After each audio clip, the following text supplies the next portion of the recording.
Hello everyone आपण मैंने भावुंट ना आम कुआड़े जाऊँ ताहले भिडटी को लास्ट जाए कंटिन्यू करंतु जानीपारे आम कुआड़े जाऊँ। तो देखो भ्यूटा केते सुंदर देखा तो आम आज जाऊँ केउंझरु 70 किलोमीटर बड़बिल देवझर ठारे गोटे मंदिर अच्छी जोटा कि आगकाले कहुए भगवान रामचंद्र तले वनवास थे से जंगल किछि समय विश्राम नहीं आउ से समय से महादेव लिंग गोटे स्थापन करते पूजा करुला बेले से देखी जंगले चारिआडे मृगा माने हरिण माने बहुत थिले से मुहरु बाहरी जाइथिला मृगा महादेव।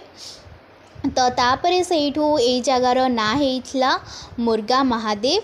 तो हाँ आम जाइलु मुर्गा महादेव आउ कथाटा केते सत केते मिछ सेटा तो मु जाननी जहाँ शुणी तो सेटा ही कहली।